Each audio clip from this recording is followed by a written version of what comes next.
À Koné, ce conflit entre un industriel, les collectivités et les riverains d'un cric qui se disent exposés à l'odeur nauséabonde drainée par les eaux. Les résidents de la zone ont manifesté leur mécontentement hier et une réunion est prévue demain. Gilbert Assawa et Camille Monnier. Banderole au vent, ces membres de l'association des résidents de Filao ont remonté le cric, pollué par épisode, jusqu'à l'usine de la Sopac, à l'origine selon eux des mauvaises odeurs. Ça fait 7 ans qu'ils veulent se faire entendre. On a l'impression que tout le monde se jette la balle, quoi. Alors, on ne peut pas arriver à quelque chose comme c'est comme ça. Alors, c'est dommage parce que dans le pays, comme on ne bouge pas, on n'emploie pas les manières fortes, on n'arrive à rien. Les courriers échangés avec les différentes autorités sont montrés, ainsi que les photos d'animaux morts. On se demande comment c'est traité l'eau, comment c'est traité depuis le départ. Et voilà ce que ça donne. Si on parle beaucoup d'environnement, beaucoup de pollution, là, on est déjà mal parti. Dans l'air flotte juste l'odeur douce amère de putréfaction, comme dans les marais.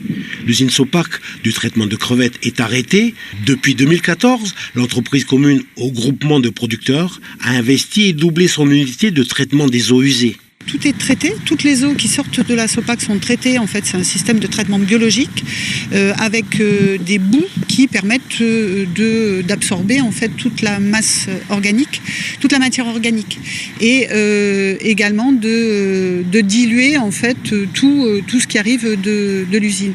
A priori, l'eau est claire quand elle sort de l'usine, à l'arrêt ce matin. À 100 mètres en aval, cet ouvrage sur la route municipale révèle non seulement la nouvelle teinte de l'eau, mais aussi la difficulté qu'elle a de s'écouler. Le lit du cric ainsi que les fossés de raccordement ne sont pas entretenus. Ce cric passe par le terrain d'aviation et jusqu'au lotissement Filao.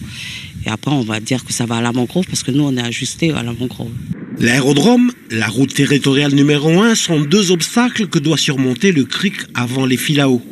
Toujours pas de pente, mais l'empilement des administrations interlocutrices, de la commune à l'État, en passant par la province et le territoire, ne facilite vraiment rien. Le problème aujourd'hui, c'est cette pollution qu'on voit quand on passe sur cette route municipale. Et l'odeur, les odeurs sont récurrentes. Et quand j'ai eu l'association Filao qui est venue me discuter avec moi pour ce problème de pollution, donc tout de suite, oui, on a pris à bras-le-corps ce problème avec la mairie. Demain matin, l'ensemble des parties riveraines se réunit pour la 3e fois. Et le cric, qui court de Koniambo, attend d'être curé enfin sur tout son parcours d'à peine 2 km.